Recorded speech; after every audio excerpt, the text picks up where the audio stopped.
নমস্কার, ঘরকন্যা ডায়েরির আরেকটি নতুন পর্বে সকলকে স্বাগত জানাচ্ছি।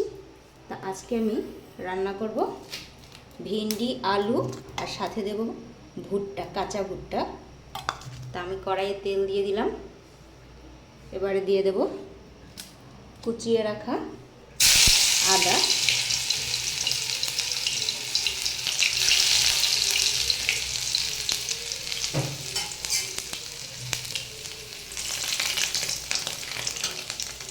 আর দেব জিরে।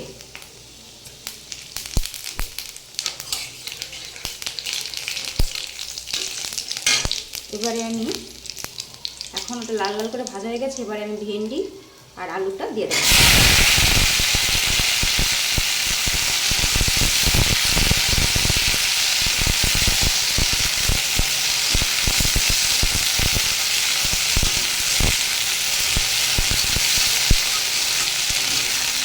এটাকে একটু নেড়ে চেড়ে নেব। এরপর এখানে দিয়ে দেব পরিমাণ মতো লবণ, আর দেবো হলুদটা একটু পরে দিচ্ছি, আগে এটা দিয়ে একটু মিশিয়ে নেব, একটু ভাজা ভাজা করে নেব।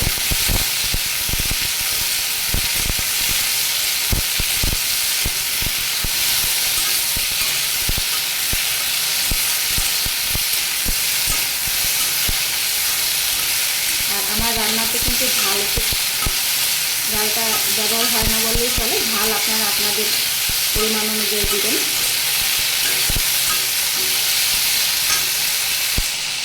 এইভাবে ভেন্ডি নিরামিষভাবে তৈরি করে খেলে খুব ভালো লাগবে। আর যারা ঝাল মশলা খেতে পারেন না তারাও এইভাবে করে খেতে পারেন। এবারে দিয়ে দেবো ভুট্টা, আর দেবো সাথে একটা কাঁচা লঙ্কা আস্ত। যা দরকার করবে সে এটা খাওয়ার সময় গুলে নেবে।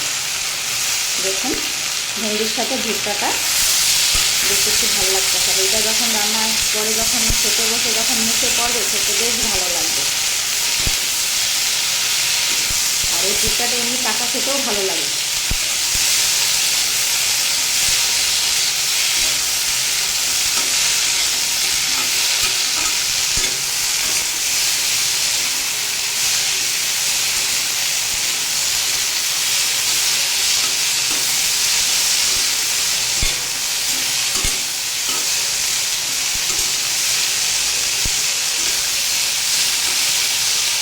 ভাজাটা একটু হতে থাকুক। দেখুন এটাকেও কিন্তু আমি খুব একটা বেশি ভাজিনি, হালকা ভাজা হয়েছে। এখন আমি এখানে দিয়ে দেবো যে হলুদের জল গুলিয়ে রেখেছিলাম, এটা দিয়ে দেবো।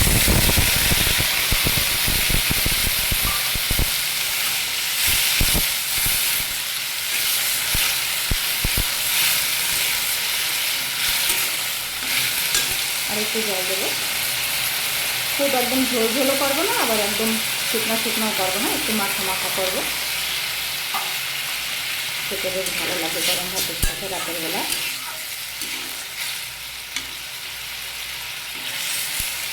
মরিচটা একটু খেতে দিয়েছে, এখন রাখলে ঝাল বের হবে, তাই আমি তুলে রাখলাম। ঝাল হলে আমার একটু খেতে সমস্যা হয়, আমি আবার নামানোর আগে দিয়ে দেবো।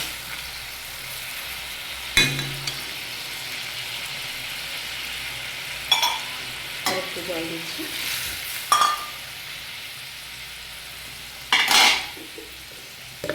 আর একটু সামান্য একটু লবণ দেবো, বেশি না, তাহলে লবণ বেশি হলে খেতে আবার ভালো লাগবে না।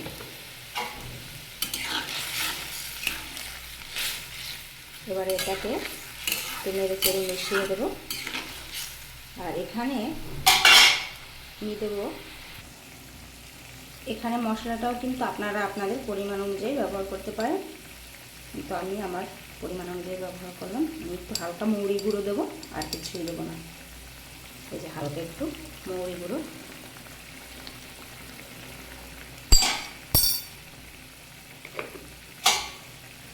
যত মশলা ঝাল কম খাওয়া যায় অতই ভালো শরীরের জন্য, কিন্তু যারা খেতে পারেন না তাদের আর কি করার।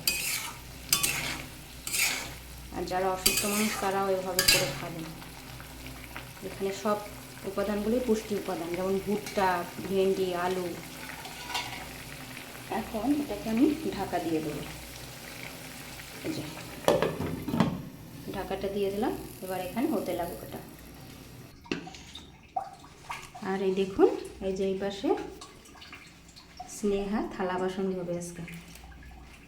আমি ওকে নিষেধ করলেও শুনলো না, বললো মা আমি একটু যাবো আজকে।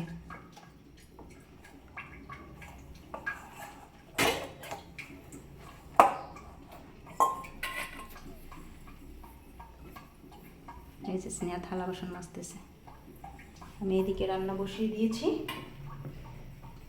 আর এটা দুপুরের থালা বাসন যেটা, সেটা ধুচ্ছে এখন। আমি ধুতাম, কিন্তু ও কী করবে, মেয়ে মানুষ তো, ঘরের কাজ একটু শেখা দরকার, তাই না? দরকার।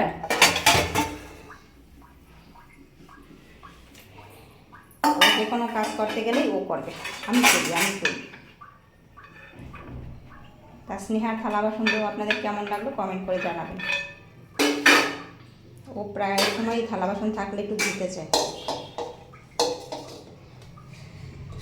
ভালো হয় ধোয়া। বন্ধুরা এই দেখুন কিভাবে পাতিল ধুইতে হয়। দেখুন স্নেহার সব থালা বাসনগুলো কিন্তু মাজা হয়ে গেছে। পাতিলের ভিতরে জল ছেড়ে এরকম এইটুকু পর্যন্ত ভর্তি করে তারপরে নিয়ে এইভাবে করে দোলাতে হয়, তারপরে নিচে ফেলে দিতে হয় পানিটা।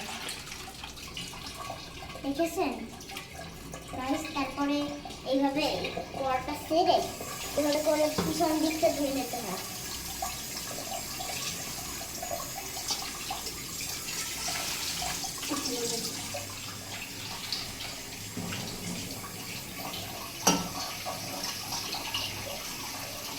দেখুন ছোট্ট মানুষ কি সুন্দর করে পাতিল ধরছে,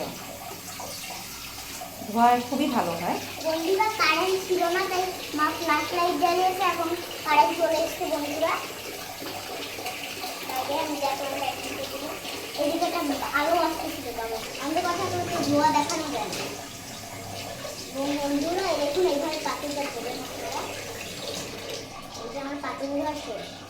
তো বন্ধুরা নিচে রেখে দিচ্ছি এটা আমি। তার হাত ধোয়ার পরে হাতে উঠে ফেরার সাথেই তার জন্য হাত ধোয়ার পরে আরেকবার একটু ধোয়া দেবে। আর দিতে হবে না, একটা ধোয়া দিতে হবে তো না, রাখো এখন।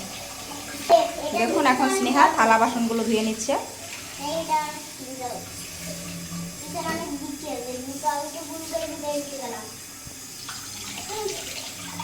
এখানে ধুতে একটু খুবই সমস্যা হয়, কারণ জায়গাটা উপরে আবার বেশি। বন্ধুরা আপনারা নিশ্চয়ই ঈদ আছে, এখন জানেন আমাদের স্কুলে বলেছে কালকের পরের দিন আমাদের ঈদ উপলক্ষে সেজে দেবে। আপনাদের স্কুলে নিশ্চয়ই। দেখুন এদিকে আমার রান্নাটাও প্রায় হয়ে গেছে। এই যে দেখুন, বেশি ঝোল ঝোলও না, আবার একদম শুকনাও না, মাখা ভেন্ডি আলু আর ভুট্টা। দেখুন সব জিনিসগুলাই কিন্তু সিদ্ধ হয়ে গেছে। এই যে আলুও সিদ্ধ হয়ে গেছে, ভেন্ডিও সিদ্ধ হয়ে গেছে। এইভাবে করে নিরামিষভাবে তৈরি করে খেলে খুবই ভালো লাগবে। আপনারা এভাবে তৈরি করে খাবেন। আমার এই ভেন্ডির তরকারিটা কেমন লাগলো কমেন্ট করে জানাবেন। যারা ভালো কমেন্ট করেন তাদেরকে অসংখ্য ধন্যবাদ এবং রইল শুভ কামনা। আমাদের চ্যানেলটি আপনারা সাবস্ক্রাইব করে দিবেন, যারা নতুন দেখছেন লাইক সাবস্ক্রাইব করে দিবেন। সকলে ভালো থাকবেন, সকলের জন্য শুভ কামনা। আজকে এই পর্যন্তই, নমস্কার।